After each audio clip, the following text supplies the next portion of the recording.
Olá, meus queridos amigos, meus queridos irmãos. A gente está dando continuidade ao estudo da obra Paulo e Estevão e nesse momento nós nos encontramos no prefácio da obra, intitulada Breve Notícia. E nos últimos vídeos a gente conseguiu trabalhar apenas os dois primeiros parágrafos, inclusive parágrafos pequenos, que trazem ali duas hipóteses, das quais Emmanuel, que é um representante de espíritos da vida maior, o livro Paulo e Estevão não foi escrito apenas por Emmanuel no mundo espiritual. Emmanuel é apenas um mensageiro de espíritos maiores, e ali dentro dessas duas hipóteses, Emmanuel vem trabalhar conosco, a primeira sendo o motivo pelo qual escreveram Paulo e Estevão a todos nós foi para trazer uma homenagem ao apóstolo dos gentios, no que o próprio Emmanuel, no segundo parágrafo, vem descartar, nos afirmando que Paulo não necessita das nossas mesquinhas homenagens. E aí uma segunda hipótese, que seria mais detalhes da vida do apóstolo dos gentios. Ainda que a gente tenha centenas de obras sobre a vida de Paulo na Terra, eles afirmam que o que justifica trazerem a obra Paulo e Estevão para nós é que realmente estão trazendo detalhes da vida de Paulo.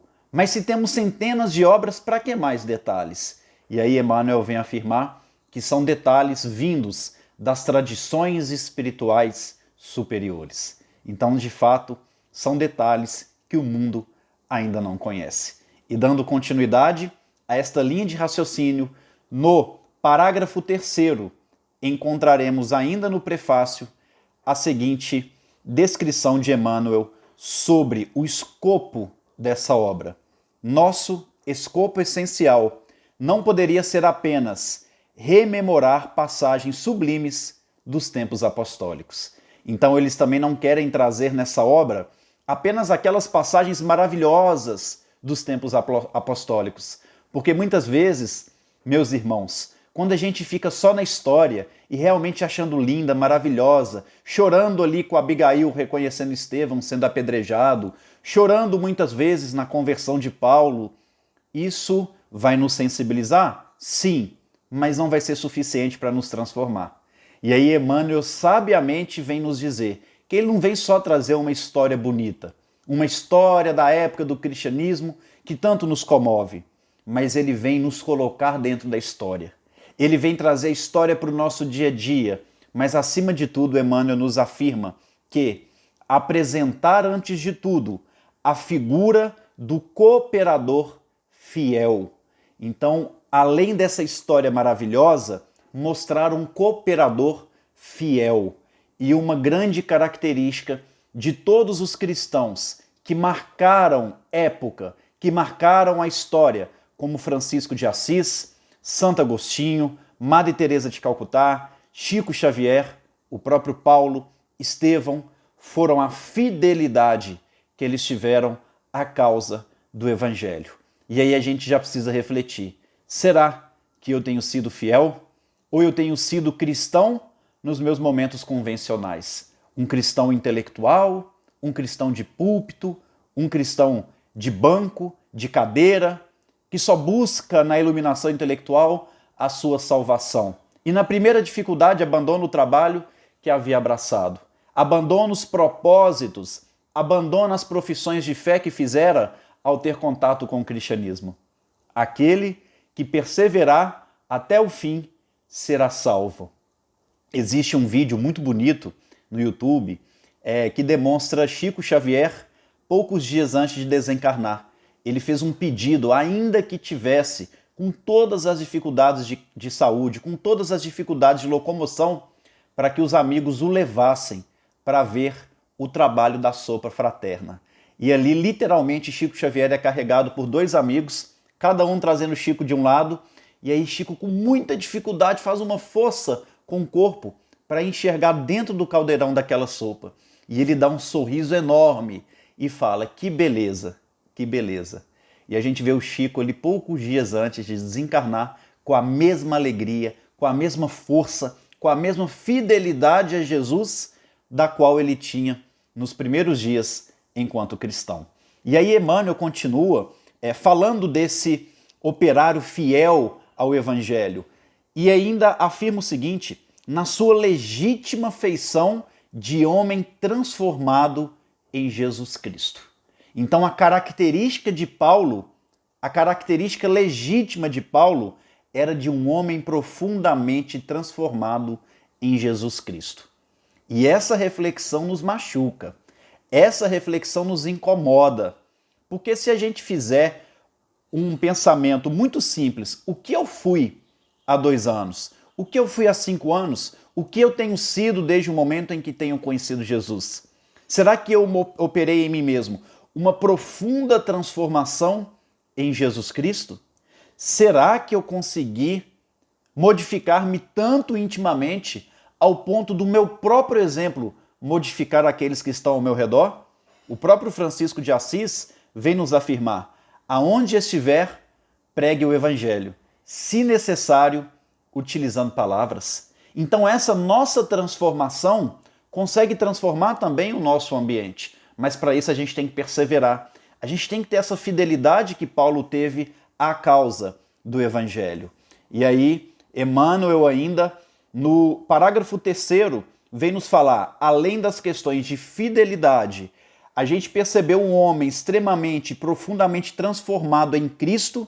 Ele ainda descreve como Paulo sendo o homem que esteve atento ao divino ministério.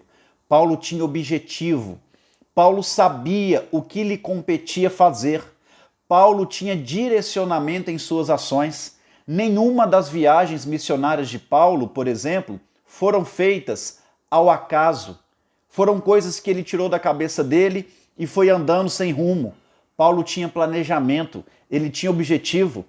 A primeira viagem, ela teve como principal objetivo expandir a ideia do cristianismo, fundar novas comunidades, porque ele percebia que com as primeiras perseguições, principalmente na igreja principal, a Casa do Caminho, que ficava situada em Jerusalém, era um momento muito perigoso deixar toda a responsabilidade do cristianismo na Casa do Caminho e nas costas de Simão Pedro. Vejam só, e aí ele tem uma inspiração, inclusive depois que ele vai até Jerusalém, inclusive no momento crítico em que Pedro havia sido preso, João havia sido banido de Jerusalém, e ele vai para lá com Barnabé, e Emmanuel descreve que eles voltam da igreja de Jerusalém com o ânimo extremamente abatido. Mas acontece algo maravilhoso. Em um dado local da viagem, Paulo recobra o ânimo, e aí como se fosse animado por uma força superior. O que, estudando a obra, a gente percebe que foi a aproximação do seu guia espiritual Estevão. E ele então fala com Barnabé: tenho uma ideia que parece vir do mais alto. Certamente ele já estava sentindo ali a presença de Estevão, sentindo aquela inspiração. Eles que encontravam-se de ânimo abatido. E aí Paulo foi reanimado e então afirma para Barnabé que Jesus havia dito que os seus seguidores viriam do Oriente e do Ocidente, que não era justo deixar toda a responsabilidade do cristianismo nas costas de Pedro e da igreja de Jerusalém, a Casa do Caminho, que eles precisavam levar o evangelho a outras gentes, aos gentios que não conheciam Jesus. O primeiro objetivo, portanto, da viagem missionária de Paulo era levar a ideia do cristianismo àqueles que não conheciam Jesus. E eles então empreendem a primeira viagem com o objetivo certo. A segunda, além de confirmar algumas igrejas fundadas na primeira viagem, eles vão também com o segundo objetivo. Paulo viaja querendo recolher uma grana, recolher recursos financeiros a fim de auxiliar a igreja de Jerusalém para que ela não fosse mais dominada pelos fariseus. E ali ele constrói um galpão para ensinar profissão àqueles que chegavam ali como enfermos. A terceira viagem, ele quis, além de confirmar as igrejas, além de fundar novas igrejas, também ir escrever o evangelho a partir dos relatos de Maria de Nazaré. Portanto, Paulo, além de ser fiel a Jesus, além de estar atento ao divino ministério, ele tinha objetivo. Ele ia com alguma missão, ele ia com alguma coisa definida para o trabalho ser bem feito. Nós permanecemos na reflexão, segundo os esclarecimentos de Emmanuel, que continua nos dizendo: esclarecemos ainda que não é nosso propósito levantar apenas uma biografia romanceada. Portanto, meus irmãos, Paulo e Estevão é um romance, mas não é apenas uma biografia romanceada. E um grande erro nosso, ao lermos o Paulo e Estevão, é ler essa obra como se de fato ela fosse apenas um romance. E Emmanuel dá continuidade nos dizendo: o mundo está repleto dessas fichas educativas. A referência aos seus vultos mais notáveis. O mundo está cheio de romance, está cheio de história linda e maravilhosa. A intenção de Emmanuel e dos espíritos da vida maior não era apenas trazer mais uma história muito bonita, que nos comove, mas que talvez não tenha a força que Paulo e Estevão têm, através da vida desse homem fantástico, desse coração extraordinário que era Paulo. Vejamos o que Emmanuel ainda nos descreve. Estamos ainda no parágrafo 3º da breve notícia, que é o prefácio do livro Paulo e Estevão.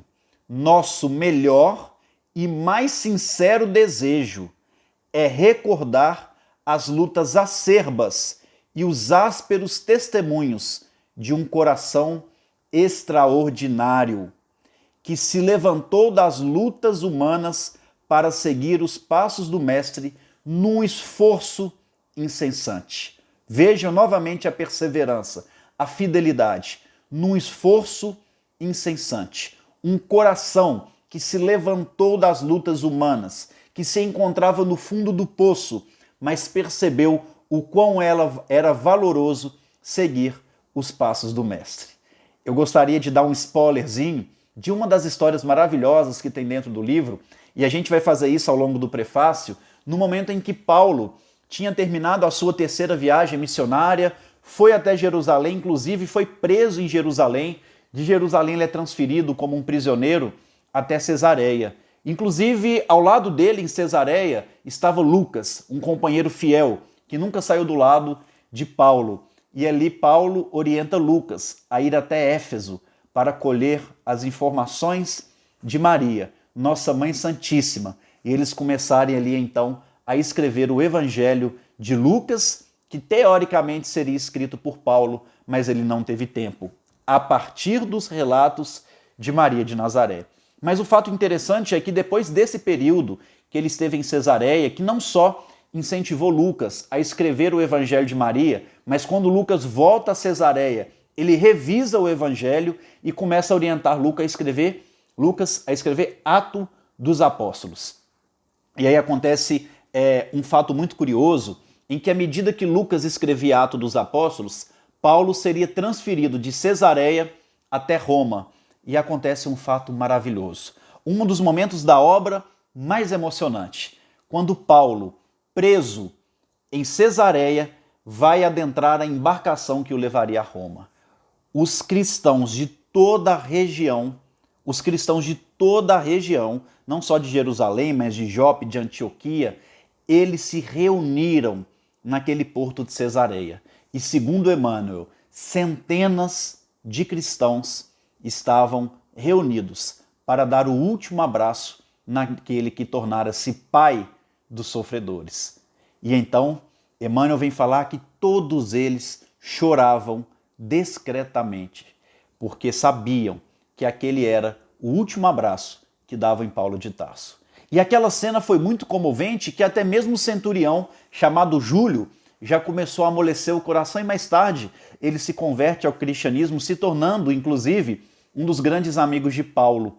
Mas o fato mais interessante nisso é que quando Paulo e Lucas chegam na embarcação, após daquelas despedidas emocionantes, Lucas vem falar a Paulo que ele registraria em Atos dos Apóstolos aquela cena, porque poucas cenas em toda a sua vida havia o comovido tanto.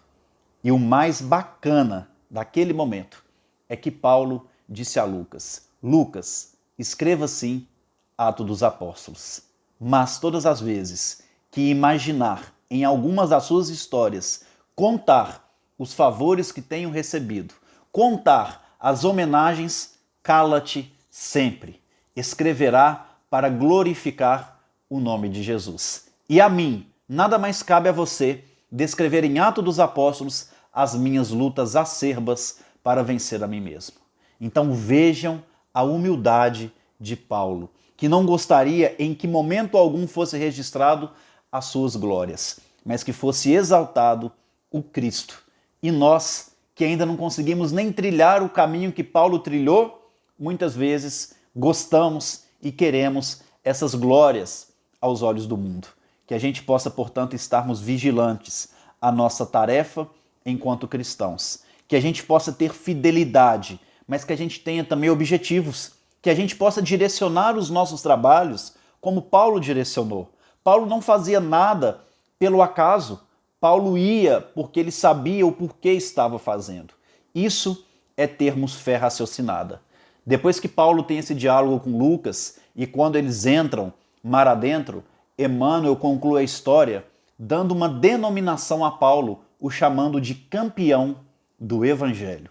Para Emmanuel chegar a chamar algum personagem de campeão do Evangelho, de fato, ele deveria ter sido um homem com um coração extraordinário, que soube se levantar da lama, das lutas humanas, vencer a si mesmo e ter fidelidade a Jesus até o fim de seus dias. Que possamos ser fiéis, meus irmãos, e que o Cristo permaneça abençoando cada um de vocês. Muita paz a todos.